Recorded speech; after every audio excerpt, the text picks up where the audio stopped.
Thank you, Neri. Good morning, 9:30 callers. Here on this post-Tony Awards Monday, if you are a Broadway lover, maybe drop in the chat your favorite, maybe one of your favorite classic old ones, and maybe if there's anything newer that's come out. A little crowdsourcing here on the 9:30 call. If you didn't watch the Tony Awards, it is a 3-hour bonanza of talent, which was great to see last night. Um, we'll give it maybe 30 more seconds as folks are still joining. Six is amazing, not old enough to be a classic. Phantom from Lauren Cook.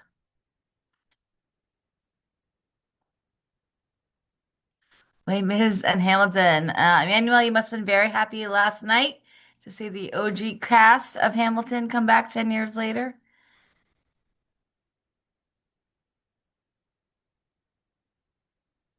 Great. Um, well, Binal and Sarah, welcome. You both are longtime 9:30 caller listeners and 9:30 guests. Binal got us through 2020 for sure. So I will turn things over to you, and we're excited to hear your update. Maybe give a little bit about each of you since we have so many new 9:30 callers, and we're excited to hear the update. Hi, everybody. Excited to be here and share about our podcast this morning. But I'm Binal Patel. I'm the Chief Program Officer at Neighborhood Villages, 5-year loyal listener of the 9:30 call. But before that, I was an educator and a director in a program before I came to Neighborhood Villages. And I'm Siegel Muncey. I'm one of the co-founders of Neighborhood Villages along with Lauren Kennedy. So And we should also put it in chat if you're a Boston Globe subscriber. Sarah and Lauren did an interview with the Boston Globe. So well done to that. I'll add that link to chat. Thanks. thanks. All right. Think, can you see that? We can. Okay. Great. So we are very excited to share with you about the Neighborhood Villages podcast. It is called No One is Coming to Save Us, which is kind of funny. It's something that Sarah used to say all the time when I first started working at Neighborhood Villages. Like, we just need to do the work. No one's coming to save us. And it ended up becoming the title of the podcast. But will you talk a little bit about the history and how it came to be? Yeah, so this is such a multi-layered and intersectional issue that being a systems change organization, sometimes our elevator pitch was 30 minutes long.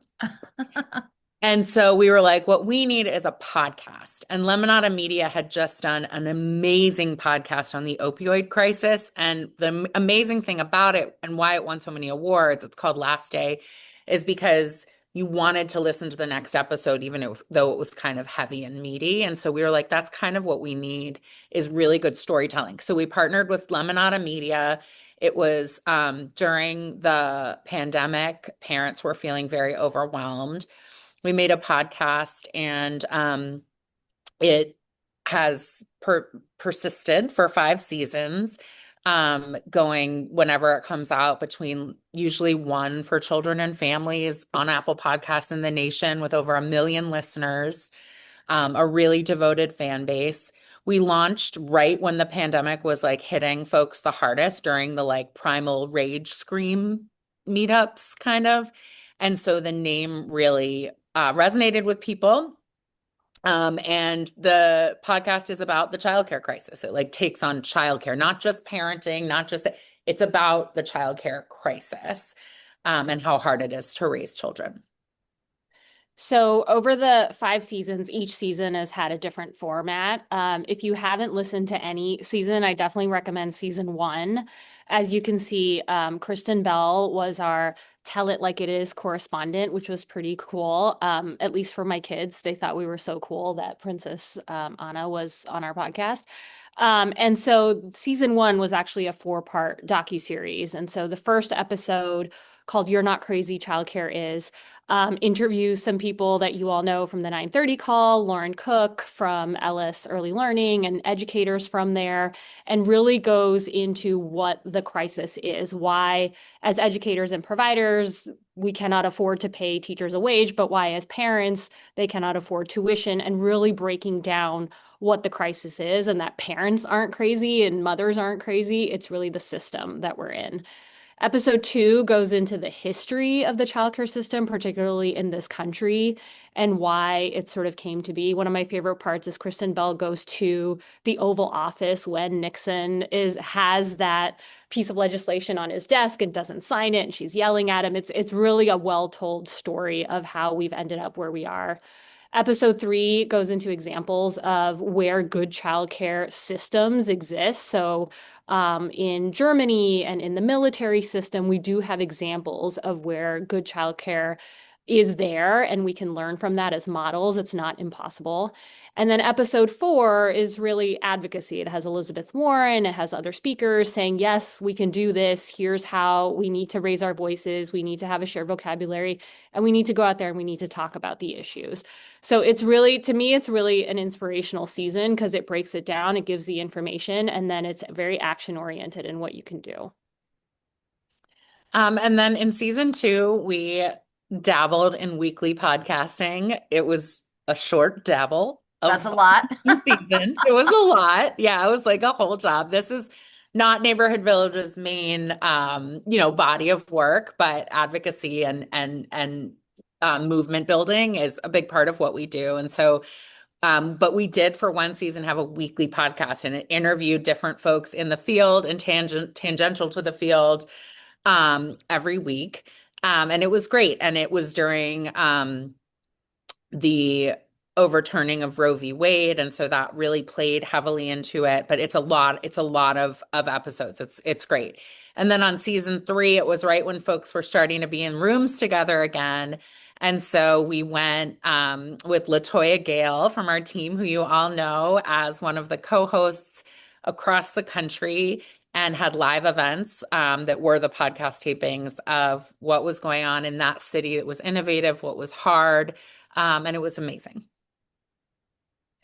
And then season 4 really looked at the intersectionality of childcare with these 4 issues. So with poverty, we had Professor Jorge Luis Garcia, who's an economist at Texas A&M, really talk about the intersection of childcare and poverty and the impact that that has.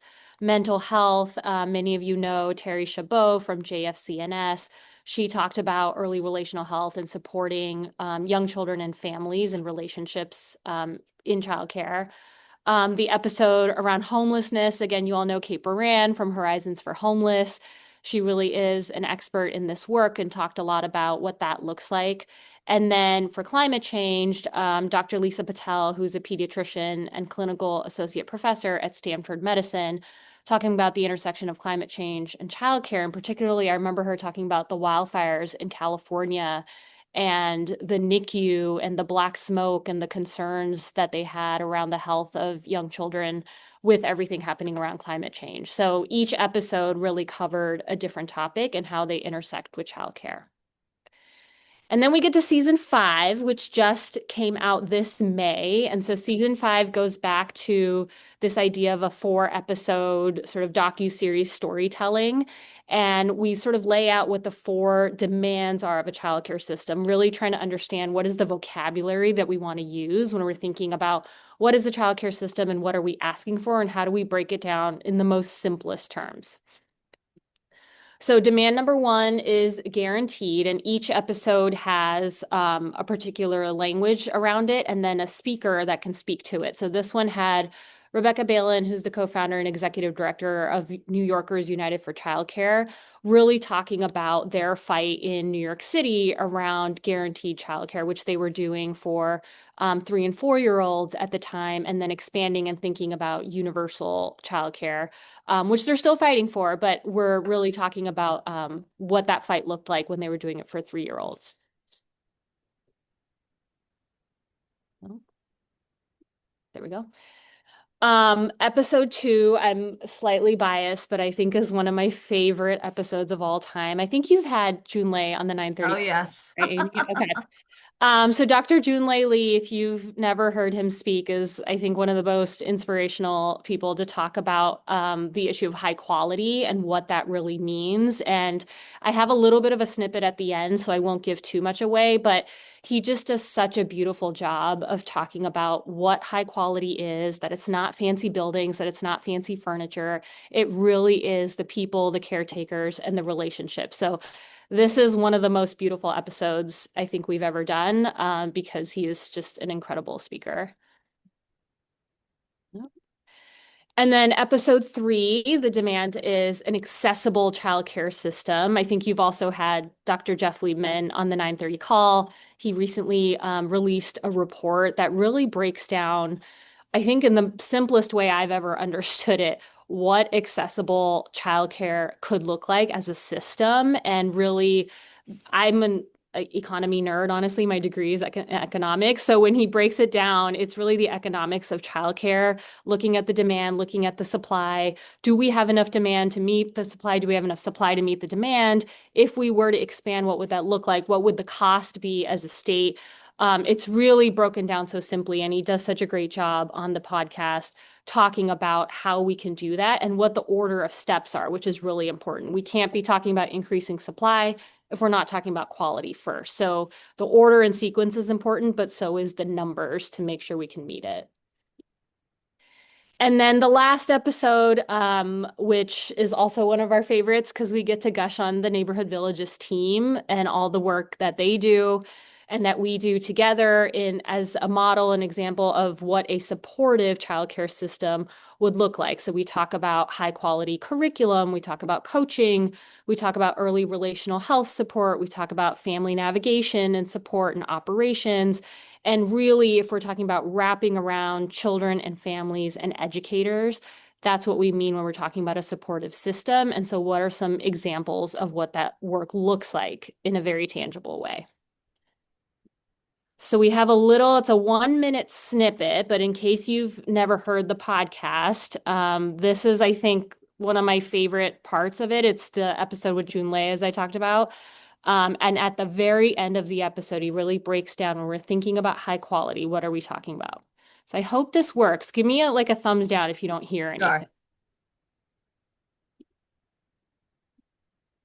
Uh-oh, did it go away? Here it comes. All of us, young or old, we learn and grow best through relationships. Regardless of the division, the kind of partisan positions that people have taken, start with this idea that it's the relationships in our families, in our neighborhoods, in our communities that ultimately nourish us as human beings and as people.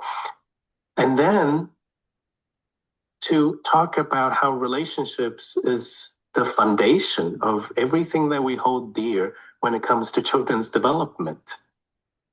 And then the argument moves to, if you care about relationships, then by definition, you have to care about both ends of the relationship. I think when we talk about children and talk about children's policy, it's easy to just talk about one end of the relationship. Let's do it for the children. No, if we care about relationships, we have to care about both ends, which means we have to care about the people who are actually in relationship with children.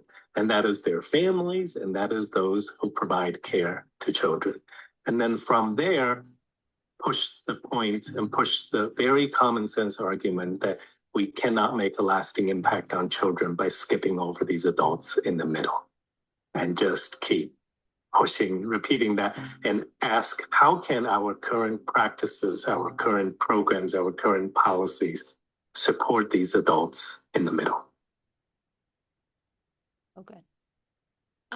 Yeah, so that's the update on No One Is Coming to Save Us. Thanks so much, Binal and Sarah. And so if you can send me the slides, there was a question about the slides. We post all of the slides. We have 5 years worth of 930 call content in the 930 call folder, follow-up folder. So we have the slides. We've added a folder for sharing the mic, so folks can kind of see what happened during those calls as well. So just kind of going through the chat. Marissa also added that we are doing our budget breakdown series in partnership with Neighborhood Villages, and that's this week on Thursday. So please register. Sarah and Bino, tell us a little bit about like what does it take to do a podcast? We hear everybody, when podcasts first came out, and Sarah, as you talked about like the weekly. but it takes a humongous amount of work to keep these going. So can you talk a little bit about that? How do you choose the themes? How do you choose the speakers? Sure. So we love our partnership with Lemonada because they're really storytellers and then we're sort of the content experts. And so it's really easy for folks to be like, we're going to do a story about childcare and it'll always end up being about universal pre-K 100% of Right, the time right. because they can like find stuff on it. And so it's really good to have content experts driving it who can be like, wait, there's more to that. So that's sort of we bring the idea for the season, like this is what we think folks want right now, and then we play back and forth with it with them with what they think will be popular. We're looking to this has a really large breadth of an audience. It's not just people in the field. And so we're always balancing that, wanting to serve people in the field and make sure it's right and that they want to listen to it, but also that it gives sort of an entry point. And so it's a lot of work. The documentary style that we like, we think is really engaging. Like you could just hear that was the very end of an episode, but you could hear the music, you could hear the sound quality. These are like really high quality podcasts.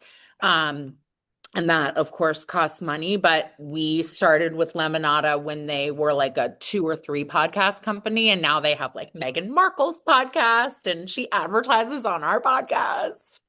And they just have like now they're like a big giant podcast company. And so you can make a podcast for much less money than this sort of documentary style. A chatty podcast, like not chatty, but like that second season, kind of where you're doing an interview every time. But there's a lot of production and all of that kind of stuff, which we don't do ourselves, and some people do. So it was really important to us to have a partnership. It does, you know, we try to always have, whenever possible, presenting sponsors and real partnerships with folks who are going to help make this season happen. There are a lot of really good folks who care about childcare for a lot of different reasons. So it's a popular place to advertise. Um, Mm. but it felt really important because what frustrates me sometimes and what we sometimes felt like was an obstacle, I don't know if I'm sure you all find this in your work too, is that with other issues in America, people have the words to demand things and talk about it. So if you said guns to any of you, you would have like a couple good minutes of impassioned feelings about it with very specific things, whether it's background checks or the Second Amendment. You would know how to like go deep into something. Same with reproductive rights in this country. People know what to demand. They elect people to do something and then demand it of them. We don't even really know what to demand in the child care space. We don't have the words, the vocabulary, the simple vocabulary. And so that was why we initially made it. And it's why we came back so clearly in season 5 to guaranteed, high quality, accessible, and supportive. Those are the 4 things we want. This is what that looks like.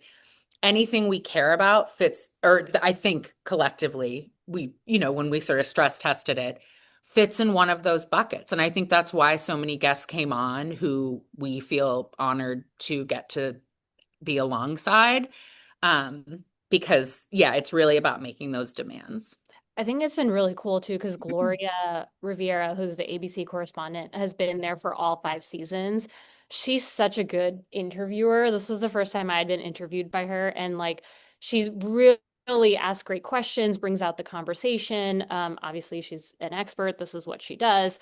But I think her engagement throughout all the different seasons has really been so wonderful and like highlighted the expertise of the different people that come on the show.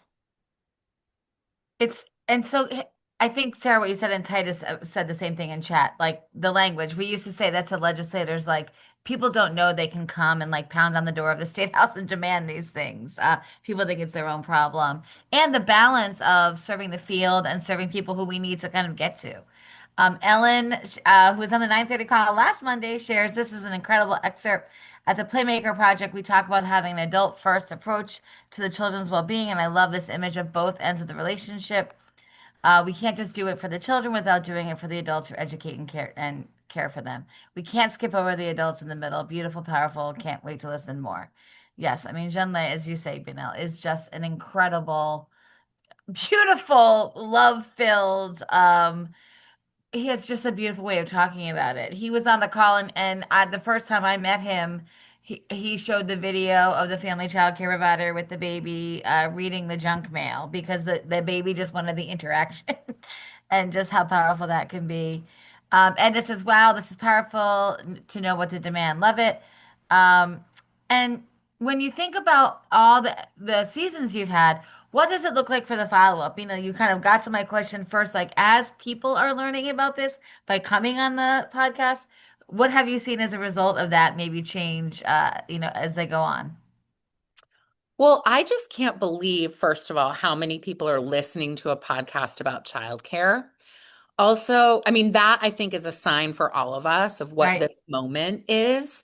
Also, on a national level, organizations are really coalescing around stress testing language and thinking about what people will react to, what images are being tested. I mean, we are getting so nitty-gritty on this issue because we're treating it like something people care about. And this is the kind of thing people have had money and resources to do on other issues for a long time. And all of a sudden, not all of a sudden, but now there's like real momentum, I think. The truth is that if Build Back Better had passed, we don't really have the distribution system in this country yet. We don't really have the infrastructure set up to do something big. And so that's sort of our point of neighborhood villages is like, let's figure out how this all needs to work while we're trying to convince the government that it needs to work. So the one thing I'll say that has been really cool is that we always encourage people to call their city hall, call anyone you've elected, literally anyone, and say, I am pregnant with twins and I have been looking for infant seats, and they laugh at me and I'm on 17 wait lists. What do I do next? And have that person who answered the call write that down, log it in as one of the things people called about that day, as if your water didn't work. Like, hey, what am I going to do? The water company won't come and fix it. Like, you guys have to figure this out. We need to think of it as infrastructure. That's not to say it's not people driven and that we don't care about people. But when you demand it, it's really, I think, about demanding the infrastructure. It has to start with teacher pay and like all of the things we know it has to start with, but it is infrastructure. And we have seen that messaging start to kind of meld with people. They're starting to understand like, oh, it's infrastructure. COVID showed them that there's missing infrastructure in childcare. So that's what it really has, we think, changed. And then also people will tell us that they did that they called and they feel really good. There's a Facebook Right. group that was started, the No One Is Coming to Save Us Facebook group. And it's like this sort of national audience of not just people in the field, but parents and educators that are coming into the issue in very many different ways. And so it's interesting to see how that continues to grow and the conversation continues to grow. And then Ellen, from the Playmakers, added, how do you and your team determine the theme for the season and interviews? Would love to get a window into your process to create this. And then there's also a lot of appreciation for framing this as infrastructure from other folks. Um, the first season, we really like word vomited the whole problem Right. to this team of storytellers, and they were like, whoa, that's a lot. And then we kind of figured out how to make it clear that it's a mess and also clear that people know what to do and you can feel hopeful and do something about it. It's not like, oh, it's such a mess. We didn't want that. And so that's sort of the driver, is that it's not just complaining. It's also like, but we know how to do it. We know how much it costs. Let's do it. So that's really important. A lot of what's driven each season is about where the country is. So season Right. one, it was like, we have to tell this story. But then season two, people wanted to connect and talk. Season three, everyone was like ready to get out there. Season four, there were wildfires and a housing epidemic and mental health. Like, we're watching all these systems crumble. We wanted to explain like this touches all of that. And then in this moment, when so many people continue to be upset about this issue, when it feels like movement forward in a state level is the thing to focus on when everyone's sort of inwardly looking. It felt like a moment to make it clear that like we're going to need this to be a movement. It's going to need to include a lot of different folks. Grandparents are mad right now. We're finding that a lot of pissed off grandparents. It's great.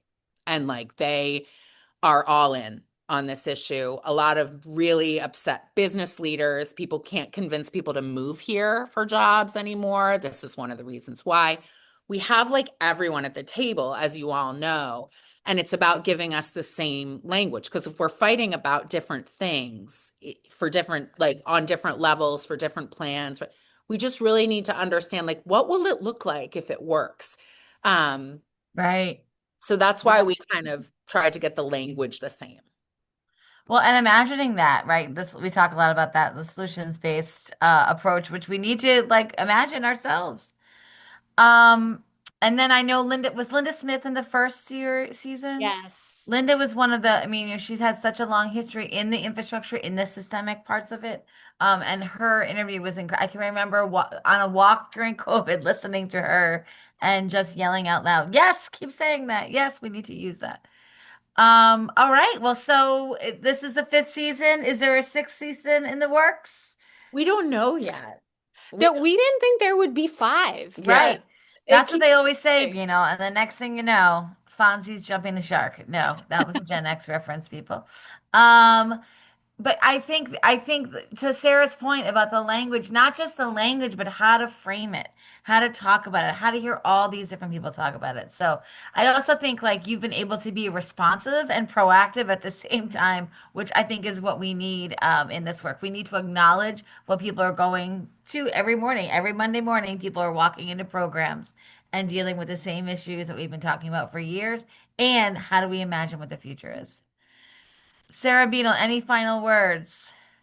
No, just if you listen and have feedback and your mind is going, like share with us. We'd love to hear. As Sarah said, like the podcasts really are always inspired by what's happening in the moment and the country and the movement. So share with us what you think, what you listen, what it prompts for you. Like we would love to hear from you all.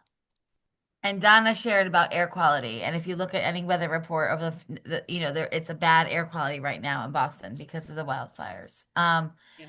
Ellen said, really appreciate the way you frame and elevate challenge in the space that can bring us together. And we can imagine what it will look like when it works. Thanks so much for the, Emmy and Titus. Excuse me, Tom added a picture of Fonzie jumping the shark. Oh. All right. Thank you. So, this week on the 9:30 call, I added it. So tomorrow we have Danielle Ewan, from wait, is that tomorrow? I do this all the time. My team is like, stop talking until you look. Tomorrow is Danielle Ewan, who will give us an update on the federal level. We do not record these calls. Wednesday is sharing the mic, and we're going to do it a little bit differently. The commissioner is joining us on Thursday, so we're going to use Wednesday sharing the mic. What else do you want us to check in with the commissioner about? If you could ask the commissioner anything, what would you want her to talk about? And then we'll send it to the commissioner after our 9:30 call on Wednesday, so she'll know what we said when she comes on Thursday. And the Thursday call will be translated into English, excuse me, into Spanish and Portuguese. And then Thursday night is the Neighborhood Villages Strategies for Children, breaking down the budget series. So thank you, Sarah Beano. It's so great to have you here. We wish you all the best. Thank you for sharing the excerpt because I think that really helps center people. And we will see you soon. Bye. Take care.